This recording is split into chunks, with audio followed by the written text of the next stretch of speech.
Hello everyone, we are back with this video. ये हमारा fourth part होने वाला है हमारा जावा यूनिट 2 का। इसमें हम यहाँ पे सिंक्रोनाइजेशन जैसे सब जो टॉपिक्स हैं उनको डिस्कस करने वाले हैं। ओके, तो चलिए without any delay now let's jump into it.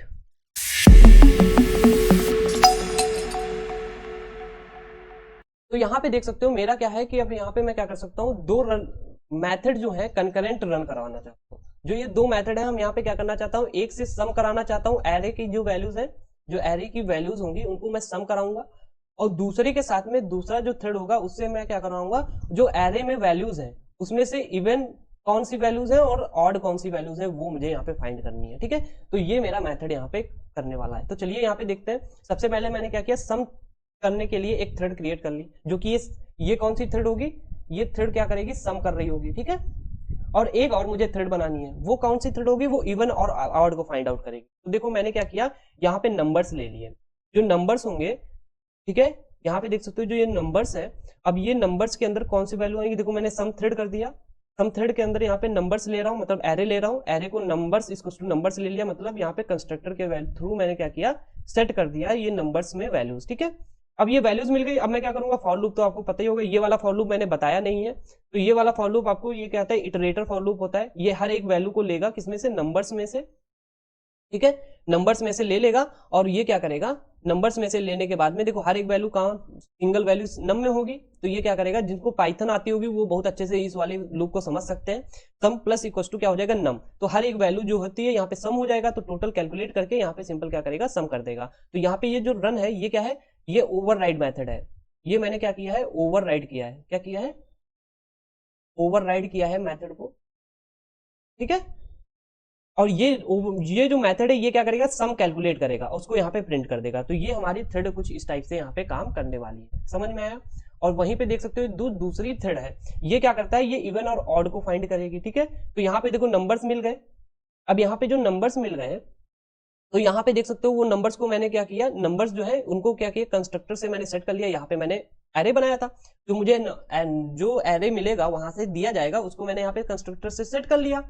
और उसके बाद में मुझे क्या करना है, यहाँ पे इवन नंबर्स के लिए क्या करूंगा, वो जो नंबर होगा, देख सकते हो यहाँ पे जो नम आ रहा है उस नंबर को 2 से डिवाइड करूंगा। अगर मैं 2 से डिवाइड करूंगा, अगर वो डिविजिबल हो जाता है तो वो नंबर क्या होगा, हमारा नंबर आ जाएगा। ऐसे मैं क्या करूंगा, ऐसे मैं यहाँ पे क्या करूंगा, सॉरी, यहाँ पे सिर्फ इवन नंबर निकालने थे, ना कि इवन और ऑड। यहाँ पे सिर्फ और सिर्फ इवन नंबर्स को फाइंड आउट करना था कि कौन से नंबर इवन है। तो मैंने यहाँ पे इवन के लिए मैंने यहाँ पे फॉर्मूला लगा दिया था, और इवन नंबर्स यहाँ पे निकाल लिए, ना कि इवन और ऑड। ओके, अब उसके बाद में मैं यहाँ पे क्या करूंगा, वो वैल्यूज को यहाँ पे प्रिंट करना है। अगर आपको प्रिंट करना है तो सिंपल क्या करना पड़ेगा, सॉरी यहाँ पे थोड़ा सा मिस्टेक हो गई है, और यहाँ पे देख सकते हो वो दूसरा प्रोग्राम था।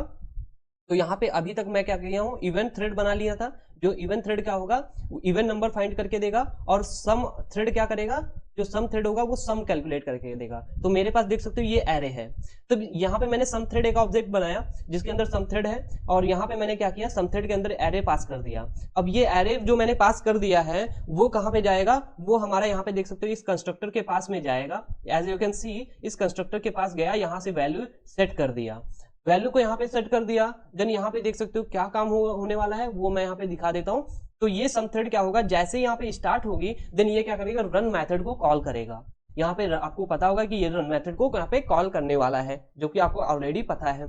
जैसे ये रन मेथड को कॉल करेगा देन आपका यहाँ पे क्या होगा कि ये सम कैलकुलेट करके दे देगा। तो यहाँ पे देख सकते हो सम कैलकुलेट करके देने वाला है। और इवन थ्रेड जैसे मैं यहाँ पे कॉल करूंगा तो ये क्या होगा, ये सम ऑफ जो भी इवन नंबर्स होंगे, जो इवन नंबर्स होंगे एरे में वो कैलकुलेट करके देगा, जैसे 2 4 6 8 10। तो ये हमारी वैल्यूज आने वाली है सम में, और जो इसका टोटल आंसर आने वाला है वो कितना आएगा, 55 आने वाला है।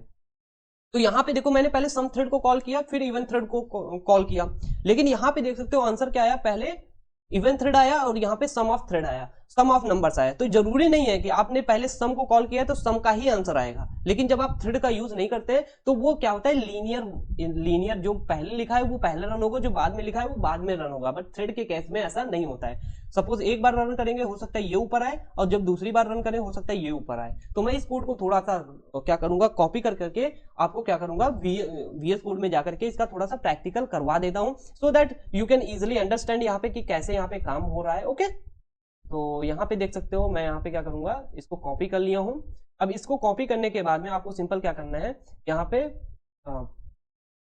इसका नेम चेंज कर देना है, ठीक है, इस फाइल का नेम। यहाँ पे मैं क्या करूंगा, सिंपल फाइल का नेम चेंज कर दूंगा और यहाँ पे पूरा काम हो जाएगा, ठीक है। अब यहाँ पे देख सकते हो, यहाँ पे सम थ्रेड को थोड़ा सा प्रॉब्लम कर रहा है। हाँ, यहाँ पे सम थ्रेड का क्या हुआ कि मैंने इसको यहाँ पे कॉल नहीं किया है। वेट अ मिनट, यहाँ पे मैंने इसको कॉपी नहीं किया, मैं इसको कॉपी कर लेता हूँ। वेट अ मिनट, यहाँ पे मैंने कॉपी किया, ठीक है। आप देख सकते हो, मैं बस इसको फॉर्मेट करना बचा है, मैं इसको फॉर्मेट कर लिया। तो देख सकते हो सम थ्रेड क्या करता है, यहाँ पे दो नंबर एरे ले रहा है जो कि कंस्ट्रक्टर से सेट होगा, और ये सम जो होगा, ये इसके आगे प्राइवेट क्यों लिखा है, क्योंकि ये भाई इसी के अंदर यूज करने वाला हूँ। प्राइवेट और पब्लिक आपको एक्सेस मॉडिफायर्स पता होंगे। यहाँ पे रन क्या करेगा, सम कैलकुलेट करके देगा, ठीक है। ये सम थ्रेड हो गई। ऐसे यहाँ पे नंबर्स आएंगे, कंस्ट्रक्टर के थ्रू सेट कर लिया। ये जो रन मेथड होगा, ये क्या करेगा, जो दो से डिविजिबल हो जाएंगे, मतलब वो इवन नंबर्स हैं, वो यहाँ पे प्रिंट कर देगा। तो यहाँ पे ये इवन थ्रेड आ गई। अब यहाँ पे मेरे पास एरे है। अब इस एरे के अंदर यहाँ पे मैं क्या करूंगा, सम थ्रेड यहाँ पे कर दूंगा। अब इसके अंदर जो एरे है, इसमें जो वैल्यूज आ जाएंगी, वैल्यूज आने के बाद में यहाँ पे जो सम थ्रेड होगा, और ये क्या करेगा, ये जो सम थ्रेड है मैं क्या करूंगा, स्टार्ट कर दूंगा। जैसे यहाँ पे स्टार्ट करूंगा, ये रन मेथड को कॉल करेगा, रन मेथड को कॉल करेगा। और यहाँ पे आपका क्वेश्चन हो सकता है कि वाई रन मेथड को कॉल करेगा, क्योंकि इसके जो रन मेथड होता है, रन मेथड इनसाइड होता है किसके, इनसाइड होता है किसके, स्टार्ट मेथड के। आई होप आपको समझ में आया होगा। तो ऐसे ही यहाँ पे इवन मेथड करूंगा तो यहाँ पे स्टार्ट हो जाएगा। तो चलिए मैं इसको रन करके देखता हूँ क्या इसका आउटपुट आ रहा है। हाँ, देख सकते हो इवन नंबर पहले आया और आउट सम ऑफ नंबर बाद में आया। लेकिन अगर मैं दोबारा से रन करूँ, यहाँ पे थोड़ा सा मैंने सेलेक्ट करके फाइल रन कर दी, इसलिए एरर आ गया। यहाँ पे देख सकते हो पहले इवन नंबर आया, फिर ठीक है, आपकी अभी भी इवन नंबर पहले आ रहा है, अभी भी इवन नंबर पहले आ रहा है, अभी भी इवन नंबर पहले आ रहा है। यहाँ पे बार बार इवन नंबर पहले ही आ रहा है, and but why I don't know. देखो ये जरूरी नहीं है कि इवन नंबर पहले आए, ये बाद में भी आ सकता है, ठीक है। तो मैं यहाँ पे इसको थोड़ा सा ऊपर करके दिखा देता हूँ। यहाँ पे देख सकते हो तब भी इवन नंबर हो सकता है। ये क्या, क्योंकि ये इवन नंबर क्यों ऊपर कर रहा है, क्योंकि सम को कैलकुलेट करने में थोड़ा सा टाइम लग रहा होगा ना। हाँ, तो अब यहाँ पे देख सकते हो कि यहाँ पे देखो इवन नंबर को यहाँ पे 2468 ही किया, लेकिन सम ऑफ नंबर यहाँ पे देख सकते हो पहले आ गया। अभी देखो इवन नंबर यहाँ पे सिर्फ दो और चार किया, और सम ऑफ नंबर्स यहाँ पे देख सकते हो पहले आ चुके हैं। तो समझ में आया ना कि जरूरी नहीं है, ये कहीं पे भी, ये जब कैलकुलेट हो जाएगा तब यहाँ पे दे देगा, और इनको अगर टाइम लगेगा तो ये दे देगा। मतलब ये कंकरेंटली होते हैं। देखो 24 को पहले फाइंड आउट किया, फिर 6 8 10, लेकिन सम ऑफ नंबर यहाँ पे पहले ही प्रिंट कर दिया। तो आई होप आपको समझ में आया होगा कि कैसे मल्टीपल थ्रेड्स को यहाँ पे काम करते हैं। जब मैं वेब टेक्नोलॉजी का यहाँ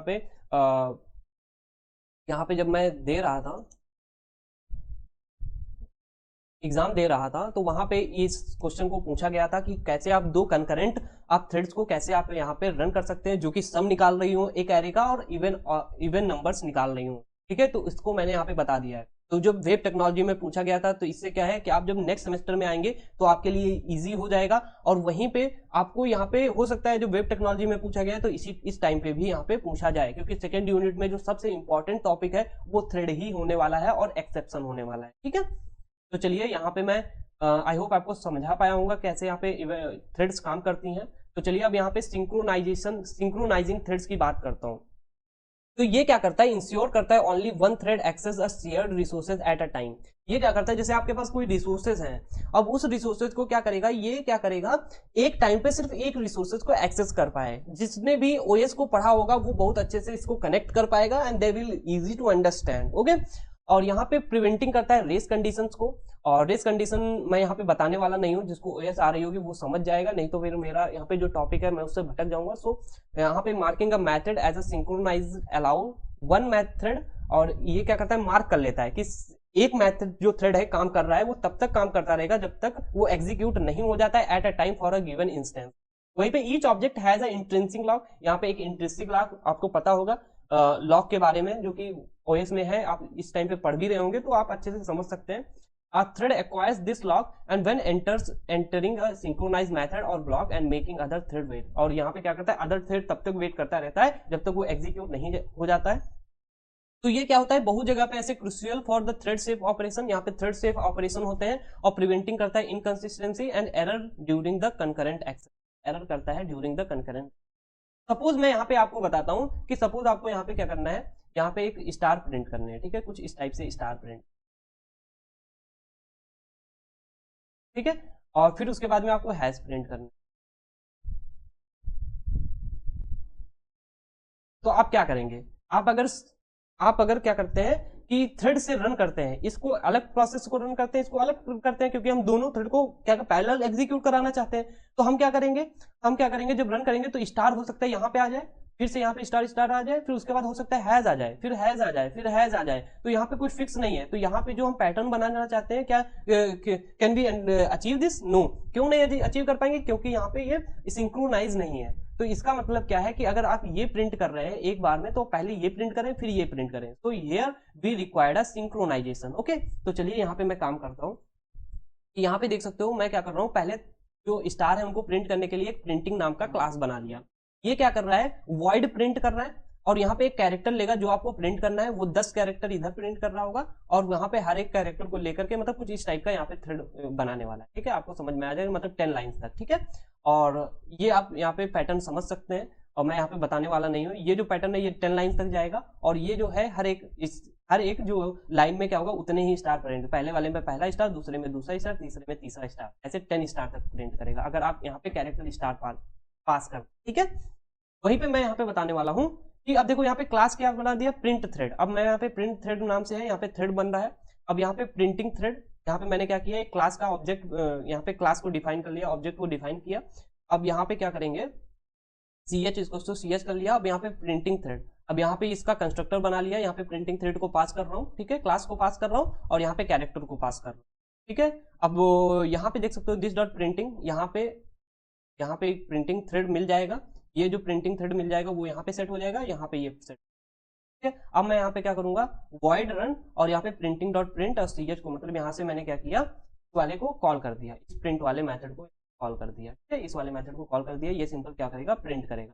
और जो ये रन वाला है ये क्या है, ओवरराइड मेथड है किसका, थ्रेड का, जब स्टार्ट करेंगे तब ये कॉल होगा। ठीक है, अब यहाँ पे सिंक थ्रेड सिंक्रोनाइजेशन थ्रेड का यहाँ पे सिंक थ्रेड है। अब यहाँ पे psvm आ जाएगा, psvm के अंदर मैंने क्या किया, प्रिंट कर दिया, एक ऑब्जेक्ट बना लिया, और प्रिंट थ्रेड के अंदर मैं क्या करूंगा, यहाँ पे इसको पास कर रहा हूँ, इस तो प्रिंटिंग मेथड को जो मुझे पास करना है। क्यों पास करना है, क्योंकि यहाँ पे देखो मैंने कंस्ट्रक्टर बनाया था, इससे पास होगा। समझ में आ गया होगा। अब मैं पहले 1 को प्रिंट करना चाहता हूँ, यहाँ पे फिर मैं 2 को प्रिंट करना चाहता हूँ। अब मैं थ्रेड ए को स्टार्ट करूंगा, थ्रेड बी को स्टार्ट करूंगा, तो दोनों यहाँ पे काम हो जाएंगे। तो चलिए मैं इसका थोड़ा सा प्रैक्टिकल करके देख लेता हूँ, जिससे यहाँ पे आपको ये सिंक्रोनाइजेशन थ्रेड यहाँ पे क्लियर हो जाए। ठीक,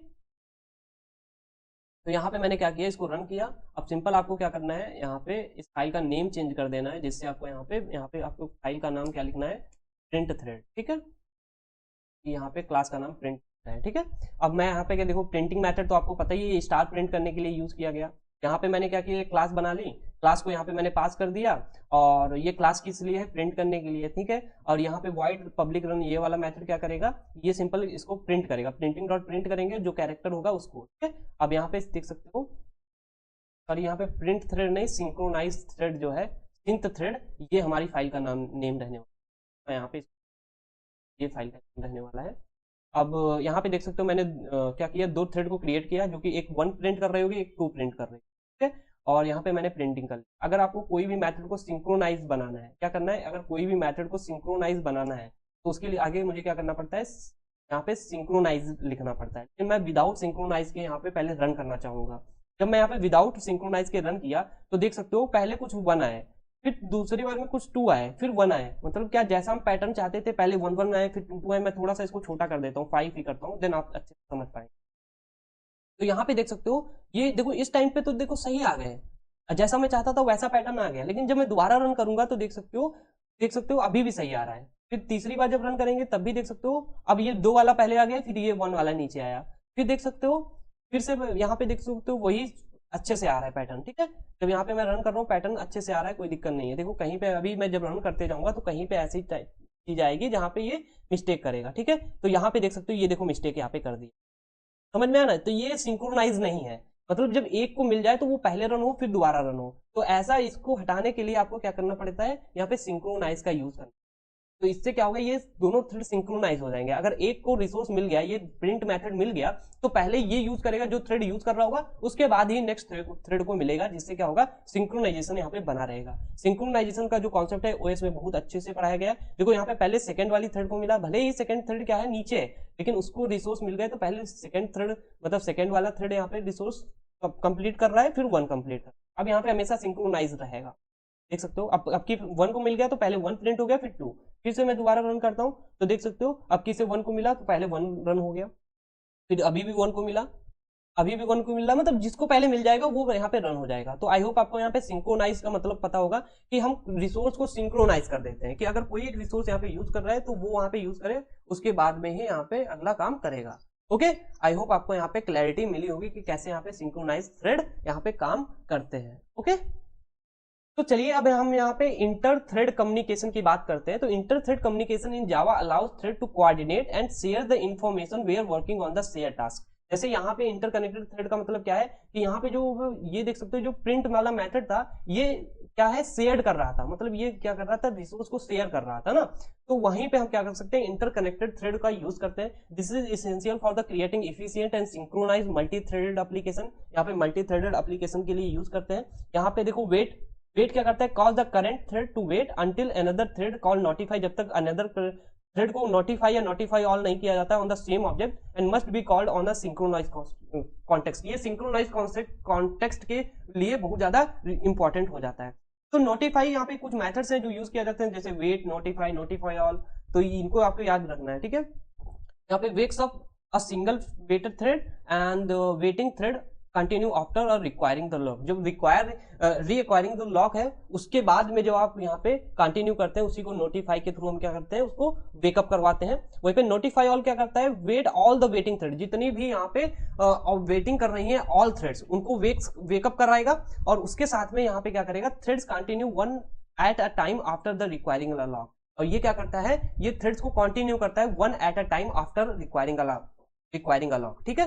तो यहाँ पे नोटिफाई ऑल ये सभी थ्रेड को वेकअप करने के लिए, और नोटिफाई एक सिंगल थ्रेड को वेकअप करने के लिए, और वेट क्या करता है, जब कोई भी एक थ्रेड यूज कर रहा है रिसोर्सेज उसको यहाँ पे क्या करता है, ब्लॉक कर देता है या वहां पे इसको रेस्ट पे भेज देता है या वेटिंग स्टेट में भेज देता है अनदर थ्रेड को, ठीक है। आई होप आपको इंटर कम्युनिकेशन जो थ्रेड का है वो समझ में आया होगा। ये कहाँ पे, जब सिंक्रोनाइज कोई भी थ्रेड को बनाते हैं वहां पे ये काम करता है। तो यहाँ पे जो इंटर कम्युनिकेशन थ्रेड था, सिंक्रोनाइजेशन था, ये थ्रेड में बहुत ज्यादा इंपॉर्टेंट कॉन्सेप्ट है। ये आपको पढ़ के जाने हैं, अगर आपको कहीं से और भी इंफॉर्मेशन मिलती है वो भी वहां से पढ़ ले। तो यहाँ पे जो हमारी है यूनिट एंड होती है।